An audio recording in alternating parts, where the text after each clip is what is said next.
NBA superstar is calling out the referees. After the recent play in last night's loss versus the Indiana Pacers, where Buddy Hield fouled Jaylen Brown late in the game, and it was reversed for a no call. Plenty of people around the NBA are speaking out about this. Not just Celtics fans, but other superstars from other teams in the league, including one of the Celtics' biggest haters, LeBron James. So we'll have that to break down, and we'll also be looking at some kind of weird things associated with some of the referees in the game last night. All of that and more on this episode of Celtics Digest. I'm Bruce Veliz, but before we dive into any Boston Celtics content, I would like to say that roughly right around 80% of our viewers are not subscribed, and would greatly appreciate if you guys hit that big old red subscribe button and join the Celtics Digest family. We're getting closer and closer to our goal of 3,000 subscribers. We're less than 125 subscribers away. So if you guys want to make sure you guys stay up to date on daily Boston Celtics content, make sure to hit that subscribe button, as you definitely won't regret it. But let's dive into the news at hand today. So make sure to grab a snack, as today is going to be an action-packed episode as we discuss how everyone is frustrated about this no call from last night. And yes, the Celtics should have been in a closer matchup versus the Indiana Pacers. It wasn't all because of this no call that the Celtics lost the game. They did miss some free throws. The Indiana Pacers did play some better defense during down the stretch in the fourth quarter, and their bench played a lot better than the Boston Celtics. But ultimately, this foul call kind of changed the way of the game, because Jaylen Brown himself was vocalizing on the court that it was complete BS. And then after that, they lose all their momentum as Kristaps Porzingis fouls Bennett Mathurin at the end of the game. But let's look at some tweets and stuff. So first thing first that I want to say, this is a tweet from Celtics Unite. So he did some digging, and he turns out the referee who called those two bogus fouls, the James Williams, went to high school and college and Indiana. The Pacers are a whopping 35-3 when he refs their games, and this has to be investigated. We're having a little bit of a Eric Lewis situation over here. As you guys don't know, Eric Lewis was a referee who was a little bit of a Celtics fan, rumored to have a Twitter burner for the Boston Celtics, was rumored to referee games for the Boston Celtics, rig games for the Boston Celtics, and he had to retire because of said things. He decided that he did not want to referee anymore, as he did not want to deal with all the backlash that was coming to him and his family. But a guy in James Williams, who we want to pull up here, as you guys can see, he does live in Chicago, Illinois, but he did go to high school and college and Indiana, and he's definitely a little bit of a Pacers fan here. And like we mentioned, he said in this article, 35-3 when he's reffing Pacers games is definitely something that we got to look into. And he was one of the main guys who was very prominent on this being a no call for the Boston Celtics, which is something we definitely have to look at. I know that this might not be the only guy that is at fault, but there are plenty of guys that need to be at fault for this, because the Boston Celtics definitely deserved a foul call there, and we're not the only fans or fan base that thinks like that. If we want to look into some more detail, we can see that Buddy Hield on what he told Joe Mazzulla after the game, and this is from Noah Dizel. She says that Buddy Hield said that he told Joe what he told Joe. I thought I might have hit him a little bit. I may have nicked Brown in the head. And in the post-game conference after this, we had a little bit of a message where Joe Mazzulla mentioned that he was told by Buddy Hield that Buddy Hield struck Jaylen Brown on the head. Therefore, there should have been a foul call called. A lot of Celtics fans not really happy with this. Celtics head coach not happy with this at all.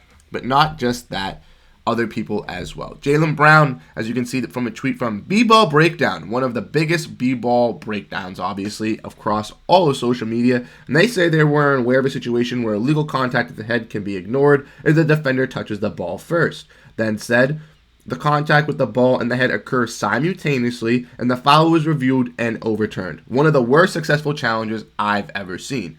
Jaylen Brown followed that up with, we see you at BW Wild Wings, saying that basically it was soft, and agreeing that the fact that this was a deserved foul call for the Boston Celtics. If we want to keep looking at it, we can also see from this post from Clutch Points, you can see Jaylen Brown's tweet, but you can also see NBA superstar LeBron James.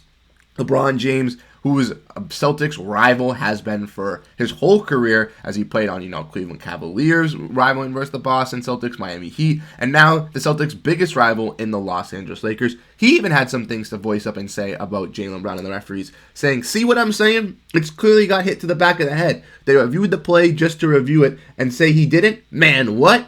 It's game to have an ending like that, and y'all see why I be going bananas out there when it happens." Basically saying he understands why Jaylen Brown got upset. Now everyone should understand why he gets upset, because when not too long ago he had a call where his foot was on the line for a three-pointer and they called it not a three-pointer, and it was a big overreaction to the NBA. LeBron James had a reaction at the table, and it's just some big things that have been happening. The refereeing in the NBA over the last couple of games just hasn't been the greatest. The last couple of years in all sports, it's just been a little bit wonky. A lot of fans are calling out the referees. The referees are getting a little bit worse, and it's just not seeming to be a beneficial thing for this league. Obviously, we all are humans. We're all going to make mistakes. It's going to happen. But calls like this, especially when you have the reviewability in the NBA now where you can overturn calls, it should definitely not happen. The rule on the court was that the Celtics were fouled. Then the Pacers challenged the call. It showed that they fouled the Celtics, and they overturned it and said that they did not foul the Celtics at all. That is where it draws the line. I could understand if it was a call where it was not called on the floor. The Celtics challenged it to get it called, and they didn't reverse it. I could see that. But the fact that it was a pure, blatant foul, and they chose to reverse the call on a blatant foul that they clearly saw with their own eyes. You guys want to see it right here. Here's a zoomed in picture of it. But as you guys can see, he's absolutely hitting the ball and hitting his head at the same exact time, and it's still not a foul call. But I want to know your guys' thoughts and opinions in the comment section down below, because I know that if I'm frustrated with this, plenty of other Celtics fans have to be frustrated as well. So I want to know your guys' thoughts and opinions in the comment section down below. What do you guys think of this whole scenario? I know that at 4 o'clock, the NBA goes through their last 2 minutes of their games and they review it. So we'll have to wait and see. Joe Mazzulla kept saying he can't wait till 4 o'clock. He can't wait till 4 o'clock. So we'll have to wait and see how the Boston Celtics will react to this news once it fully comes out. We'll have to wait and see. Will the NBA change their mind, or will they say that it is a pure foul call? Personally, I think the NBA is going to go back on their words. They're going to obviously say that Buddy Hield should have called a foul. Jaylen Brown should have got his free throws, and that's how it's going to be said. Celtics fans will be a little upset that they didn't get the call right. They should have won the game last night, but it's A-okay. It's just one loss to a tough Indiana Pacers team. The Celtics get ready to bounce back as they got another tough schedule. They got their next 2 games that are super tough. They're taking on the Minnesota Timberwolves, and then in a back-to-back, will be taking on the Milwaukee Bucks. So 2 very dominant defensive teams in the NBA that the Celtics will be going up against, and it will be a masterclass to break down for all you guys here on Celtics Digest. Thank you guys so much for tuning into this episode of Celtics Digest, where we broke down the ridiculous foul on Buddy Hield on Jaylen Brown that was reversed, and how other superstars like LeBron James, a big proponent of not being a huge Celtics fan, sticking up for his players in the league and calling out the referees, which is something we like to see. Thank you guys so much for tuning into this episode, and I'll catch you guys in the next one. I'm Bruce Veliz. Peace out.